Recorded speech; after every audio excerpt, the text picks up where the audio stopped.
നമസ്കാരം. കള്ളു കുടിച്ച് വഴി വീണു, പക്ഷെ പെട്ടതോ ദുബായ് പോലീസിന്റെ കയ്യിൽ. പ്രശസ്ത താരം രേണുസുധിയാണ് നമ്മുടെ പ്രതി. കള്ളു കുടിച്ച് വഴിയിൽ വീണു, ദുബായ് പോലീസ് അറസ്റ്റ് ചെയ്തു ആശുപത്രിയിൽ. സത്യാവസ്ഥ പറഞ്ഞ രേണുസുധി. ബിഗ് ബോസിലേക്ക് പോകുമ്പോൾ വൻ നെഗറ്റീവായിട്ടായിരിക്കും തിരിച്ചു വരിക എന്ന് കരുതിയ രേണുസുധി പുറത്തിറങ്ങിയത് കൂടുതൽ ആളുകളുടെ സ്നേഹം നേടിക്കൊണ്ടാണ്. ബിഗ് ബോസിന് ശേഷം തൻ്റെ ആദ്യത്തെ വിദേശയാത്രയും രേണുസുധി നടത്തി. നിലവിൽ ഒരു റെസ്റ്റോറൻറ്റ് പ്രൊമോഷന് വേണ്ടി രേണുസുധി ദുബായിലാണ് ഉള്ളത്. അതിനിടയിലാണ് ഈ സംഭവം. പാപ്പിലോൺ എന്ന റെസ്റ്റോറൻറ്റിൽ രേണു നൃത്തം ചെയ്യുന്ന വീഡിയോ ആണ് ഇപ്പോൾ പുറത്ത്. ഈ നൃത്തം പുറത്തു വന്നപ്പോൾ നിരവധി പേരാണ് രേണുസുധിക്കെതിരെ പരിഹാസവുമായി രംഗത്ത് വന്നത്. രേണു ബാർ ഡാൻസ് കളിക്കാൻ പോയതാണ് എന്നാണ് ആക്ഷേപം.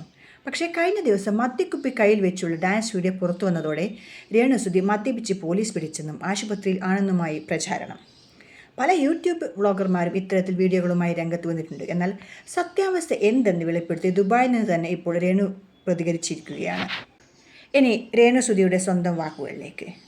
എന്നെ സ്നേഹിക്കുന്നവർക്ക് വേണ്ടിയാണ് ഈ വീഡിയോ ഇടുന്നത്. എന്നെ ഒരു ദുബായ് പോലീസും അറസ്റ്റ് ചെയ്തിട്ടില്ല. ഞാൻ പോലീസ് സ്റ്റേഷനിലും കയറിയിട്ടില്ല. ഞാൻ ആശുപത്രിയിലുമല്ല. കുറേ വിവാദങ്ങൾ നടക്കുന്നുണ്ടല്ലോ. അപ്പോൾ ചിതൽ വ്ളോഗും മോനും സത്യനും ഇവരൊക്കെയാണ് പ്രധാനപ്പെട്ട ആളുകൾ. ബാക്കി കുറേ നട്ടാൽ കുറുക്കാതെ കുറേ എണ്ണം ഇറങ്ങിയിട്ടുണ്ട് എനിക്കെതിരെ വീഡിയോ ഇടാൻ. പക്ഷേ അവരുടെ പേര് പോലും ഞാൻ പറയാനുള്ള യോഗ്യത അവർക്കില്ല. അതുകൊണ്ട് ഞാൻ പറയുന്നില്ല. ഇവരുടെയൊക്കെ വീടിന് മുൻപിൽ എഴുതി വെക്കണം രേണുസുധി ഈ വീടിൻ്റെ ഐശ്വര്യം എന്ന്. കാരണം എന്നെ വെച്ച് നെഗറ്റീവ് പറഞ്ഞ് കുറേ കാശുണ്ടാക്കുന്നുണ്ട് ചിലവന്മാർ. നാണമുണ്ടോ ഇങ്ങനെ നട്ടാൽ കുറുക്കാത്ത കള്ളത്തരം പറയാൻ? എന്നെ ഒരു ദുബായ് പോലീസും അറസ്റ്റ് ചെയ്തിട്ടില്ല. ഞാൻ ഒരു ആർട്ടിസ്റ്റ് ആണ്. ഞാനിവിടെ വന്നിരിക്കുന്നത് പാപ്പിലോൺ എന്ന ഫാമിലി ബാർ റെസ്റ്റോറൻറ്റിൻ്റെ പ്രൊമോഷന് വേണ്ടിയാണ്. ഞാനൊരു സെലിബ്രിറ്റി ആയതുകൊണ്ടാണ് അവർ എന്നെ വിളിച്ചത്. ഫാമിലിയായിട്ട് ഫുഡ് കഴിക്കാനും ഡ്രിങ്ക്സ് കഴിക്കാനും വരുന്ന സ്ഥലമാണ്. കഴിക്കേണ്ടവർ കഴിച്ചാൽ മതി, അല്ലാത്തവർ കഴിക്കണ്ടെന്നേ. പിന്നെ ഞാൻ അഭിനയിച്ച കാര്യം. പരുമലച്ചെരുവിലെ എന്ന പാട്ടിനെ അഭിനയിച്ചത് ഇവരുടെ പ്രൊമോഷനായിരുന്നു. കള്ളി കൊടുക്കുന്നതായിട്ട് നമ്മൾ അഭിനയിക്കണം. അഭിനയിക്കേണ്ട സ്ഥലത്ത് നമ്മൾ അഭിനയിച്ചല്ലേ പറ്റുള്ളൂ. അതുപോലെ ഒന്ന് അഭിനയിച്ച് നോക്കിയതാണ്. അത് ഞാൻ കള്ളു കുടിച്ച് വിടവില്ലാതെ വഴിയിൽ കിടന്നു, ദുബായ് പോലീസ് അറസ്റ്റ് ചെയ്തു, ആശുപത്രിയിൽ അഡ്മിറ്റാക്കി എന്നൊക്കെ പറയുന്നുണ്ട്. അതിനപ്പോൾ ഒരു ഫോട്ടോ കൂടിയുണ്ട്. ഇഞ്ചക്ഷൻ എടുത്ത് ഞാൻ കിടക്കുന്നത്. അത് കണ്ടപ്പോഴാണ് പ്രതികരിക്കാൻ തോന്നിയത്. നാണമുണ്ടോ ഇങ്ങനെ ചോദിക്കാൻ? ഈ നാണം കെട്ടവന്മാർക്ക് എന്നാണ് ചോദിക്കാനുള്ളത്.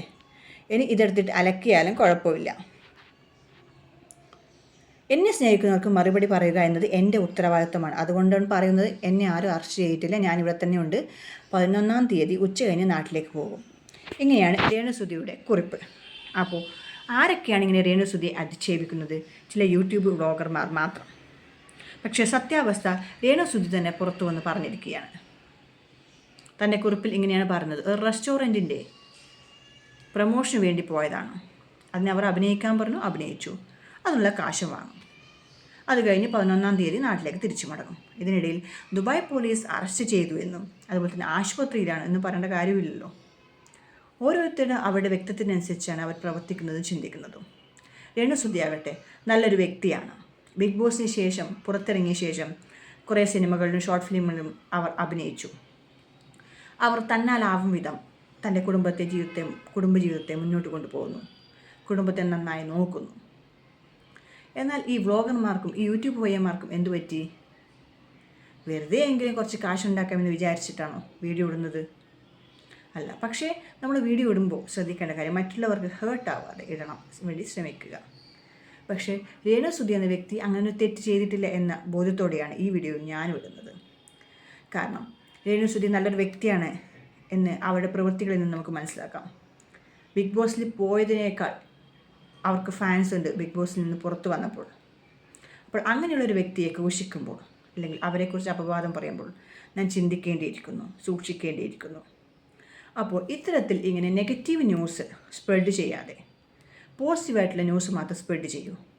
കൂട്ടത്തിൽ അവർക്കൊരു പ്രചോദനവുമാവും, അവർക്കൊരു എൻകറേജ്മെൻറ്റുമാവും. സോ കൂടുതൽ വാർത്തകളും വിശേഷങ്ങൾക്കുമായി കണ്ടിന്യൂ ചെയ്യൂ ഓർ സബ്സ്ക്രൈബ് ചെയ്യൂ. കണ്ടതും കേട്ടതും ബൈ ചന്ദ്രാജി. Thank you.